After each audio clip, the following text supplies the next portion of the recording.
Hello and welcome into another fantasy hockey video. Sorry about the lack of videos the last few days. I was pretty sick over the weekend, starting to feel better now. But today I'll be talking with you about some situations across the league that have to do with fantasy that I think are pretty interesting for various reasons, whether it's a guy being benched in Tony DeAngelo, whether it's a guy not being benched in Keith Yandle, line changes, just players who are playing good, just some situations, not really a specific video topic, just a discussion. If you have players you want me to talk about in the next video, leave a comment and I'll probably post a video tomorrow. You leave a comment, I most likely will respond. I don't get a ton of comments, but I get enough to the point where I feel like I can make a decent video if you guys respond with them. Also, if you like these videos, hit the thumbs up button. If you want to follow the channel, hit the subscribe button. And let's get into some topics today. We have Keith Yandle. Now, Keith Yandle was kind of a headache for some fantasy owners if you drafted him before the start of the season, because we weren't sure if Keith Yandle was going to play. The GM in Florida was talking about how they were going to go a different direction. Keith Yandle wasn't a part of their future. They were going to break their Ironman streak, and this caused a lot of people to drop Keith Yandle because of the uncertainty. You can see he's only owned in 70% of leagues. This is a guy who is guaranteed to be probably around the 15 to 20 mark in points leagues. So if he was dropped in your league, definitely put in a waiver claim or consider it. Keith Yandle is going to be the quarterback of this power play unless he gets traded. But the thing is with Keith Yandle, he's had a good start. I think they lit a fire under his ass, if you know what I mean. I'm not sure they're going to be able to move him because he's older and his contract is above $6 million. Not really the easiest thing to move. So it wouldn't shock me if Keith Yandle rides out the rest of the year in Florida and puts up decent numbers. So definitely consider picking up Keith Yandle if you are in a league fortunate enough to have him been dropped. Let's talk about a different defenseman though, and this is Tony DeAngelo. A weird situation.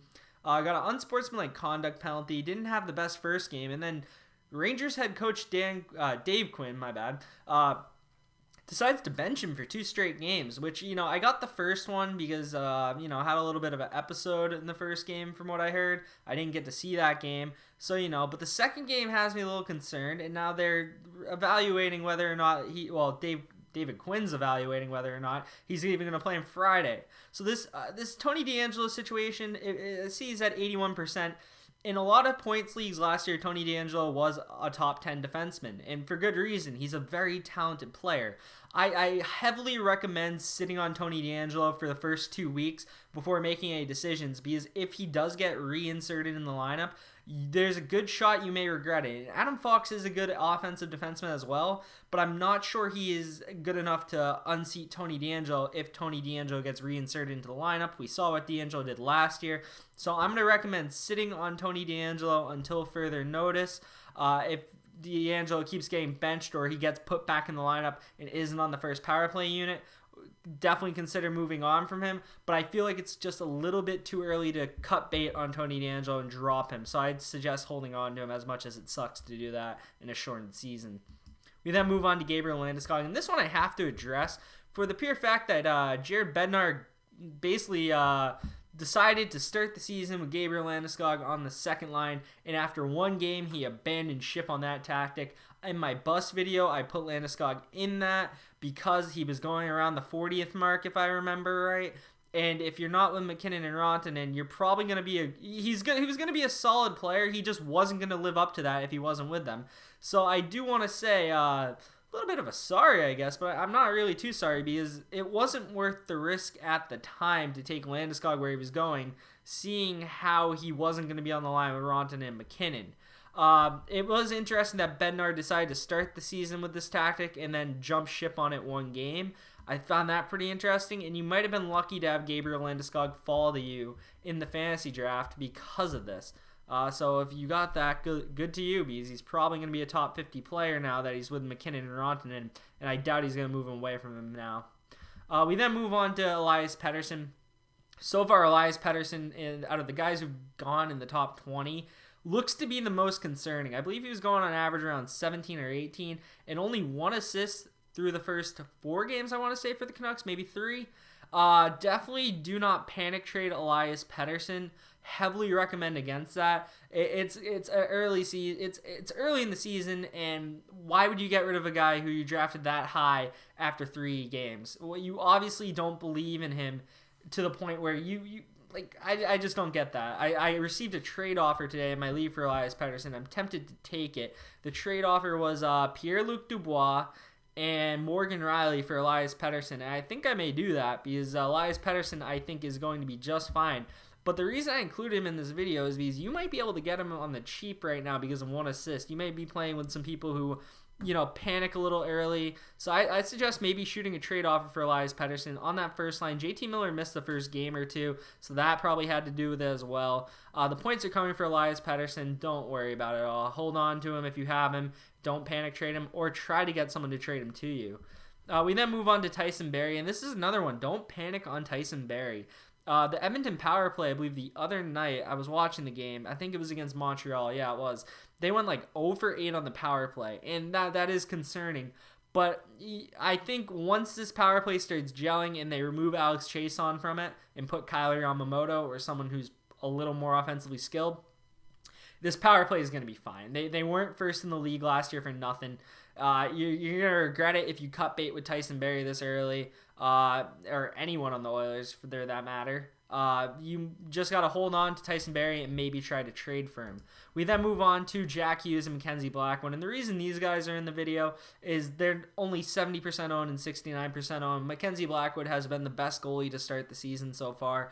Last night he put up a ridiculous 40-something saves in a regulation game that didn't go to overtime.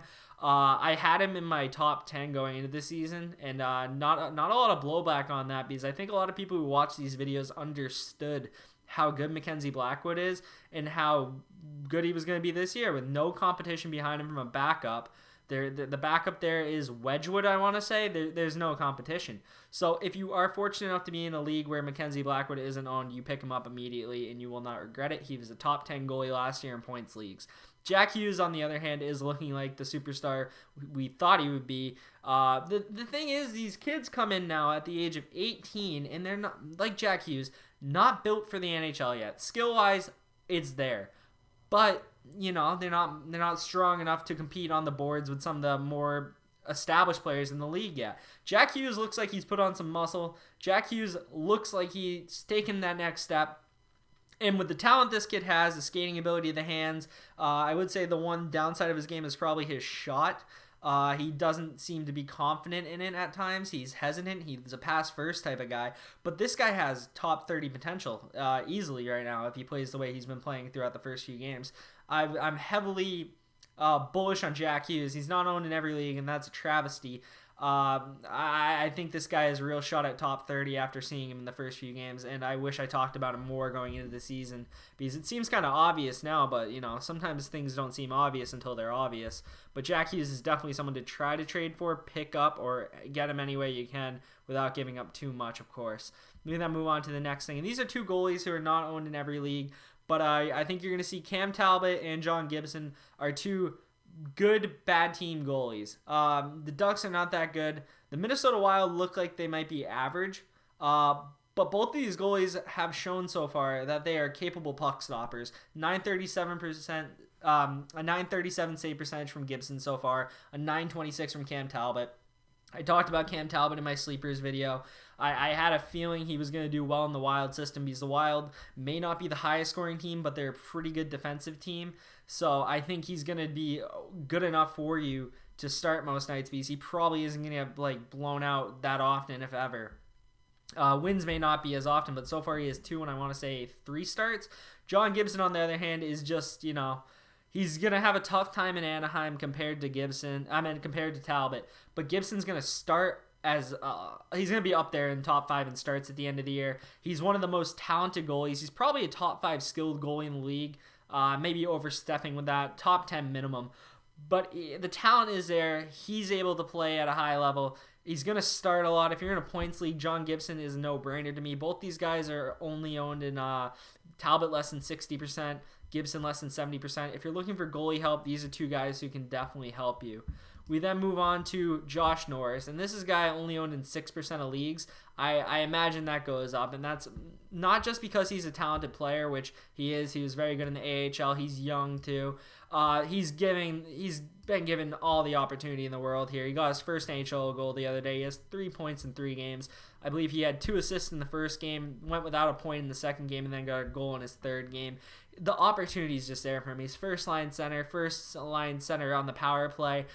Josh Norris is definitely worthy of an ad at this point until he gets demoted. I don't think he will, though, because there's not a lot of competition, and Ottawa believes in Josh Norris, and I do too. I'm going to be honest. He was in my sleepers video, and so far he's proven worthy of an ad if you're in a deeper league, and I feel like he would be worthy of it.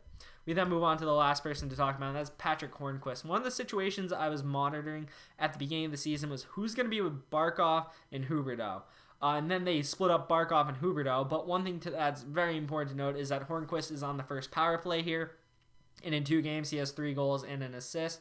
Looks like he may be having a bounce-back season, 59% of leagues he's owned in, but if you're lucky enough to be in one of the 41% of leagues where he is not owned, he is worthy of a pickup in my opinion because he has been given a good opportunity. I should have probably looked up what line he is. I'm going to do that right now, which I don't usually do this. What line is he on? He's on the second line with Wennberg and Huberdeau. And Huberdeau is one of the best playmakers in the league, very underrated. And the fact that he's with him on the power play and at 5-on-5, I think Hornqvist could be having a pretty decent year, and I think is worthy of being owned on in a lot of leagues. Probably not your 8-team leagues. Well, maybe even your 8-team leagues, depending how big the rosters are. But if you're in a 10-team league and 12-team league, definitely think about adding Patrick Hornqvist if he's available. That's all I have to talk about today. I kind of picked these topics at random. Some of them were more, pressing matters. Like the Yandle thing was a relevant topic. The DeAngelo thing was a relevant topic. But if you have players you want me to talk about in the next video, please drop a comment with that player, with the situation, maybe a trade, and I'll do the next video almost like a Q&A. Like you ask a question and I answer. Hopefully I get enough to do that. Otherwise, I will just make up stuff again to talk about. Hope you enjoyed the video. If you like the video, hit the thumbs up button. If you like my coverage of fantasy hockey and hockey in general, hit the subscribe button. And I will see you in the next video. Enjoy the hockey, and I'll see you next time.